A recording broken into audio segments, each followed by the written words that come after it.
befo ne yɛrɛ ka binin bɔra primisia la ma bo ngaso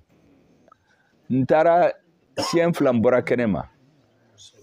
saba n'o tɛ n tɛ bɔ yɔrɔ si ne tɛ foyi la ni mɔgɔw nana mɔgɔ si tɛ don ne fɛ ni nama yamaruya d'a ma parce que n b'a dɔn caman bila ka na n da sumusumu dɔrɔn ka n'a fɔ a sogɛli ye nin fɔ a ye nin fɔ ne to la n ko ma Mali transition in maa si tɛ se ka taa a kɔfɛ tuguni soldats ne y'o baara kɛ n'u ye mun na en 2021 parce que ne y'a dɔn ko min bɛ Mali la jɔnya min b'an kan tant que soldats ni politique mɔgɔ ɲuman dɔ ma bɛn ka jamana libérer a tɛ se ka ɲɛnabɔ et en 2021 ne nalen ne y'o de faamu soldats ninnu la an ye baara daminɛ Ala barika la an y'a kɛ n taara Nations Unies la n kumana an ye assise nationale sigi an ye n ka constitution kura sigi tout ça pour que jamana ka taa après Burkina farala an kan n'o tɛ au début terrorisme kun tɛ Burkina o a kun tɛ Sénégal a kun tɛ Niger mais sisan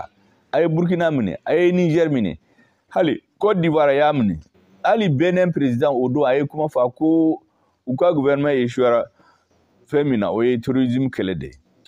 donc aw k'a faamu n bɛ soldats ninnu b'u yanga parce que Mali kun tɛ se ka taa ɲɛ ni faaman tɛ yen l'armée malienne là c'est la colonne vertébrale de la nation Mali kokolo de l'armée malienne donc ni soldats dɔ bɛ baara dɔ la min man ɲɛ o kana dɔn maa si hakili la i ka armée dɔgɔya parce que ni armée tɛ yen jamana tɛ yen o ye kelen a filanan n ko maa si tɛ se ka jamana mara i bɛ mɔgɔw lasiran dɔrɔn k'u minɛ k'u don kaso la o don mɔgɔw dɔ bɔra le 19 août ka mankan ci ko premier ministre ka démissionner wari dir'u ma dɔw la k'a fɔ k'u ma sɔn cɛ dɔ bɔra Sikaso le président des jeunes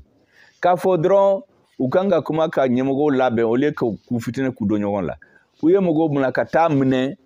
Sikaso veni k'a don kaso la jamana bɛ se ka mara nin cogo la a tɛ se ka mara o donc ne y'a fɔ u ye maa si kana armée dɔgɔya a ye min kɛra Mali la Modibo tɛ la Musa tɛ la ATT tɛ la IBK tɛ la aw yɛrɛ b'a dɔn n'aw y'a jateminɛ kala aw kan ka mɔgɔw limaniya o an ka jamana kan ka taa ɲɛ an bɛ baara kan ka taa maa si kana dɔn hakili la k'an bɛna fanga in dafiri o parce que africain fɛ farafin fɛ n'u y'i tɔɔrɔ dɔrɔn i bɛ fitinɛ ka fɛn bɛɛ fili an kana don la Mali bɛna taa ɲɛ a ye to Mali kɔ le Mali va aller de l'avant hali mɔgɔ minnu bilala kaso la ɲɛmɔgɔ minnu bilala u b'a fɔ ko président ye parti dɔgɔya ye parti ne ma deli ka parti si dɔgɔya partiw de y'a fɔ k'u tɛ sɔn transition in ma an fana ko fɔ transition ka taa sisan dilala n'a dilala bɛɛ ka na n ka kuma kɛ dɔw yɛrɛ ye ci bila k'a n'a fɔ ye ko y'u bila pour que k'a jira ko maa jugu taara